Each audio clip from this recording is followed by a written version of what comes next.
Ostatnio rozstrzał w cenach smartfonów jest spory. Flagowce kosztują 5-6 tysięcy, na przykład Xiaomi jest nawet droższy od iPhone'a, a są jeszcze droższe składane modele za 7-8 tysięcy złotych. Czy zatem w cenie do 1500 da się kupić jeszcze dobrego średniaka? Moim zdaniem jak najbardziej. Zapraszam do mojej topki w tym budżecie. I mam jeszcze dla Was konkurs, ale o tym później. W tym zestawieniu nie skupiam się tylko na najnowszych modelach, ale biorę pod uwagę też zeszłoroczne urządzenia, które da się teraz kupić w dobrych promocjach. Jednym z nich jest OnePlus Nord 2T. Smartfon, który spokojnie można kupić teraz za 1200-1300 zł, na przykład na polskim Amazonie.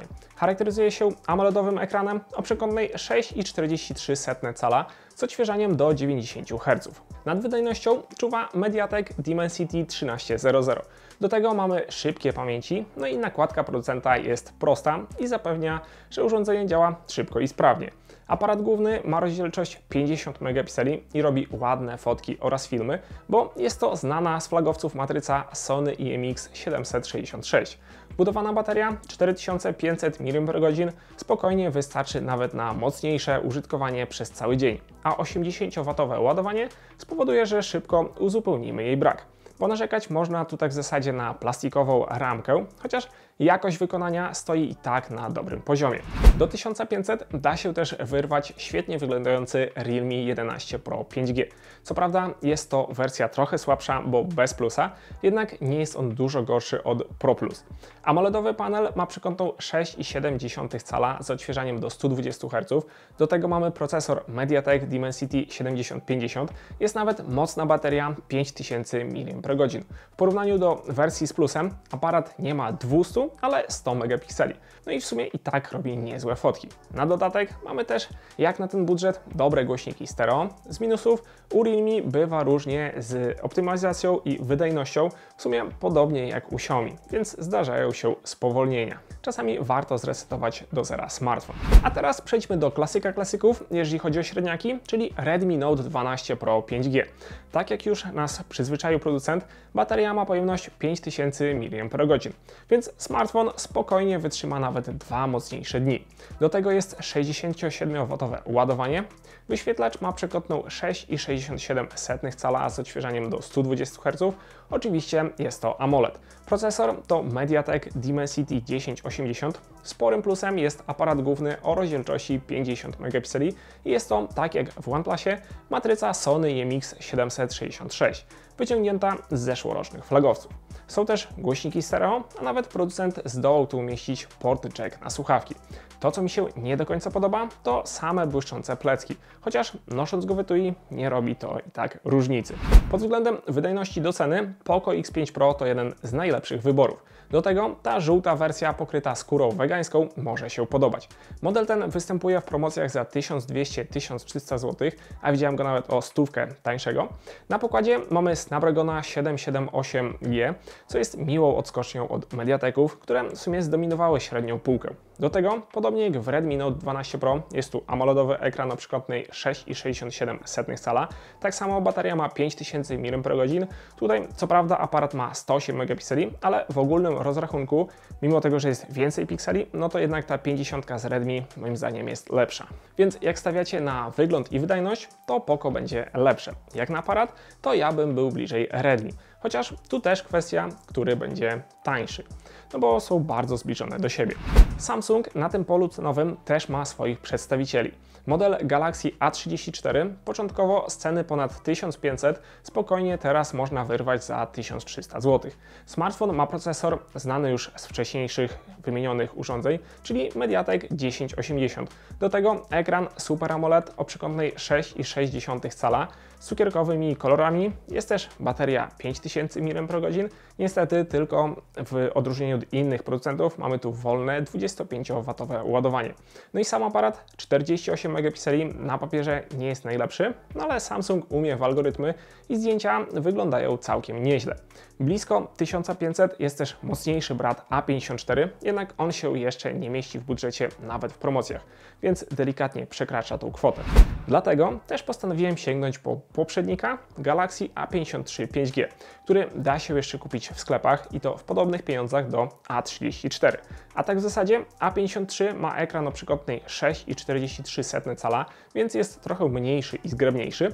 Procesor to Exynos 1280 i radzi sobie on całkiem dobrze na średniej półce. Jest tu też bateria 5000 mAh i aparat 64 megapiksele. Co ważne, oba Samsungi mają certyfikat wodoodporności IP67, więc nie ma strachu o zanurzenie ich w wodzie. Jednym z najlepiej wyglądających urządzeń do 1500 zł moim zdaniem jest Moto G84 5G w tej czerwonej wersji w kolorze roku z palety Pantone. Tył jest pokryty skórą wegańską, a biorąc pod uwagę, że jego cena teraz spadła, to jest on naprawdę opłacalnym wyborem. W promocjach kosztuje 1200-1300 zł. I w tej cenie dostajemy ekran POLED o przykątnej 6,5 cala. Do tego jest Snapdragon 695, więc ponownie odskocznia od Mediateków. Mocna bateria 5000 mAh spokojnie wystarczy na długie godziny działania. Do tego urządzenie wyróżnia się pamięcią RAM aż 12 GB i możliwością rozbudowy pamięci kartą microSD.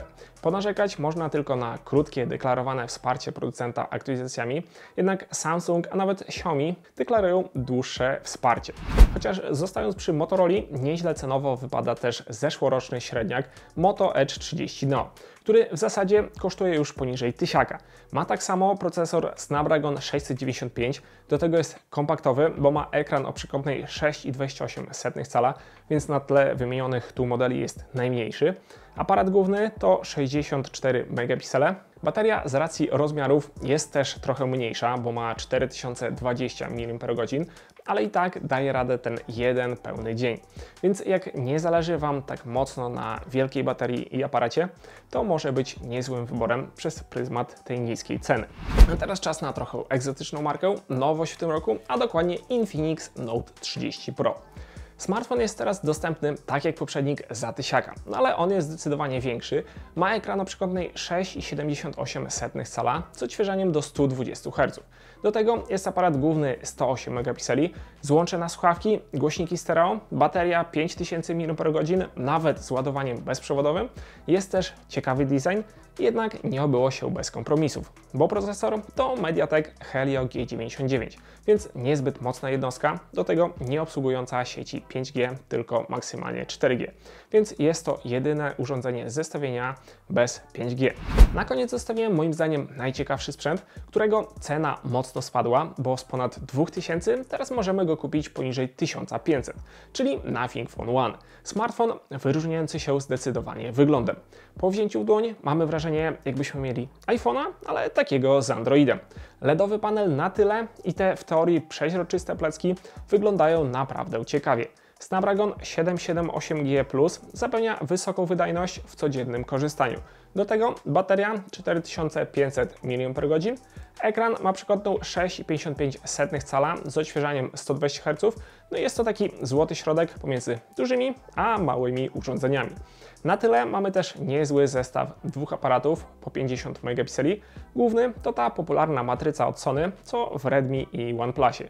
Nie ma tu może szybkiego ładowania, brak złącza na słuchawki czy kartę pamięci, ale robotę robi tu ten wygląd. No i to wszystkie 10 modeli, które da się aktualnie dostać w cenie do 1500 zł, no i które moim zdaniem warto wybrać.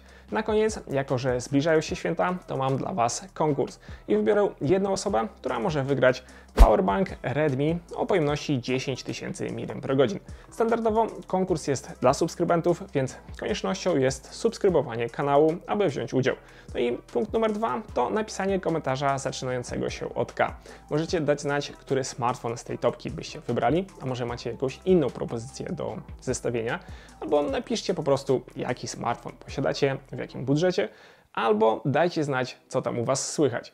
Liczy się komentarz, który zaczyna się od K. Szczegóły znajdziecie w opisie. Wszystkim życzę powodzenia, no i życzę Wam też wszystkiego dobrego w te święta i pamiętajcie, aby odłożyć smartfon trochę na bok i poświęcić czas rodzinie. Dzięki za oglądanie, widzimy się w kolejnym materiale. Do następnego. Cześć!